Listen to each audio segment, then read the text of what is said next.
ধন্যবাদ আপনাকে।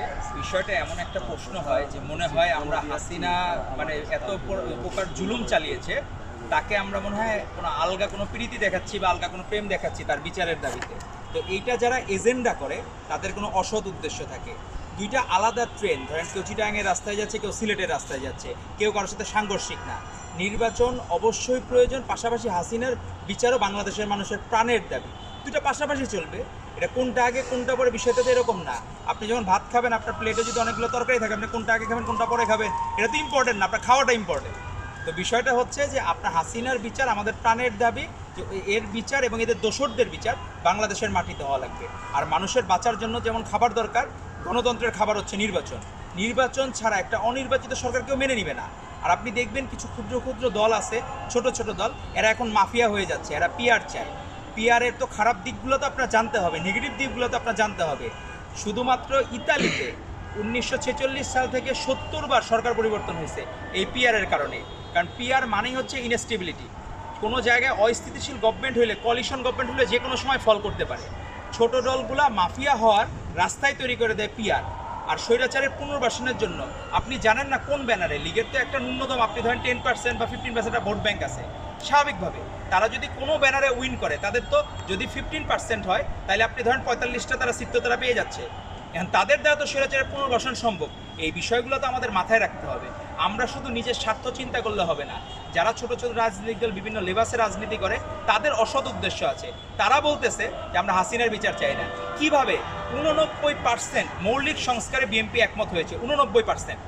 একটা দল কতখানি উদার হইলে সেখানে একটা উদ্দেশ্য ছিল যে 2বারের বেশি প্রাইম মিনিস্টার, মানে একটা মানুষ তার জীবদ্দশায় 2বারের বেশি প্রাইম মিনিস্টার হইতে পারবে না, 10 বছরের বেশি প্রধানমন্ত্রী থাকতে পারবে না। সেটি তো আমাদের 31 দফার মধ্যে উল্লেখ করা আছে। এইটা নিয়ে যে ফ্রেমিং করা, মার্কেটিং করা, তাদের অবশ্যই অসৎ উদ্দেশ্য আছে। আমরা দুইটা পাশাপাশি চাই, নির্বাচনও হবে, শেখ হাসিনার বিচারও হবে, এবং লীগের যারা দোষর আছে তাদেরও বিচার হবে। এবং নির্বাচন যেটি অঙ্গীকার দিয়েছেন আমাদের এই অন্তর্বর্তীকালীন সরকারের প্রধান ডক্টর মোহাম্মদ ইউনূস, ফেব্রুয়ারিতে নির্বাচন হওয়ার অঙ্গীকার আমরা চাবো, উনি ওনার কথা রাখবেন। এবং আমাদের ভারপ্রাপ্ত চেয়ারম্যান জনাব তারেক রহমানের সাথে তার ঐতিহাসিক বৈঠকটি মানুষজন সারা জীবন যাতে মনে রাখতে পারে, সেটি আমাদের স্মরণে রাখতে হবে। আপনাকে ধন্যবাদ। এনসিপি এবং জামাত এদের সাথে আপনারা নির্বাচনে অংশগ্রহণ করতে স্বচ্ছন্দ বোধ করছেন? বিষয়টা হইল কি, যারা বড় দল থাকে তাদের সাথে ছোট দলরা রিকোয়েস্ট করে। আপনি মানে আমরা স্বাচ্ছন্দ্য বোধ করার বিষয় না, তারা হচ্ছে আমাদের কাছে এসে যদি রিকোয়েস্ট করে আমরা আপনাদের থেকে সাথে থাকতে চাই, সেটি আলাদা বিষয়। এখন যদি তারা মনে করে, কিন্তু তাদের অসৎ উদ্দেশ্য তো এখন বাংলাদেশের মানুষ দেখতে পাচ্ছে। আপনি ধরেন যখন আপনি এখন আমরা প্রশ্ন করতে পারেন যে জামাত আপনাদের সাথে তখন কেন ছিল আর এখন কেন ইয়াগুলো হচ্ছে, আপনাদের বিভাজনগুলো কেন হচ্ছে। বিষয়টা হইলো, যখন আপনার পেটে ক্ষুধা থাকে, আপনি যে খাবার খান সেটি বিলাসিতার সুযোগ থাকে না। যখন আপনি স্বাবলম্বী থাকেন, তখন আপনার বিভিন্ন জন বাসার একই পরিবারের কোনো ভাই চাবে ভাত খাইতে, কোনো ভাই চাবে বিরিয়ানি খাইতে স্বাচ্ছন্দ্য বোধ করবে, কোনো ভাই চাউমিন খাবে, কোনো ভাই স্যুপ খাবে। এটি তখন বৈচিত্র্য আসে। তো এখন যখন হাসিনা বিরোধী সময়ে, হাসিনার আমলে আমরা যে প্রতিবাদের ভাষা অব্যাহত রেখেছি, তখন আমরা এক সূত্রে গাঁথা ছিলাম। কিন্তু এখন এক একজনের এক এক রকম পছন্দ। কারণ আমি কখনোই চাবো না, ইসলামে যেভাবে আপনি দেখবেন শিবিরের রক কাটার বিষয়টা সারা বাংলাদেশের মানুষ জানে। আমাদের ছাত্রদলের এক ভাইকে সরাসরি তখন শিবিরের বলতেছে তোর আজকে রক কেটে দেবো। এই যে অশনি সংকেত, তাদের সাথে আমাদের তো কোনো একই সূত্রে আমরা কাটতে পারি না, মতের অমিল হবে।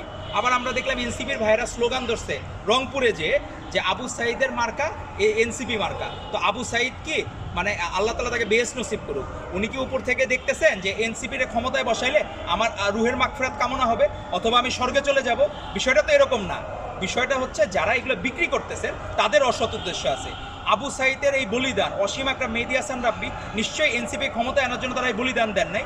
আপনারা সুষ্ঠু ধারা রাজনীতি করুন। আপনারা এই মিস ইন্টারপ্রিট, আপনারা মনে করেন না উত্তরাঞ্চলের মানুষ বলে রংপুরের মানুষের বোকা আছে, এরা কিন্তু বোকা নাই। বা উত্তরাঞ্চলের মানুষ কিন্তু আর বোকা নাই, এরা কিন্তু আপনাদের সবই বুঝে। আর আপনারা ওইখানে যে বিভিন্ন জন বিভিন্ন জায়গা থেকে আসা, কেউ নিষিদ্ধ ছাত্রলীগ করা, বিভিন্ন কিছু করে আসে, আমরা কিন্তু এগুলো নিয়ে প্রশ্ন তুলি নাই। কিন্তু বাংলাদেশের মানুষ কিন্তু প্রশ্ন তুলতেছে, কারণ আপনাদের চরিত্রের সাথে আওয়ামী ফ্যাসিস্টদের চরিত্রে মিল পাওয়া যাচ্ছে। ধন্যবাদ।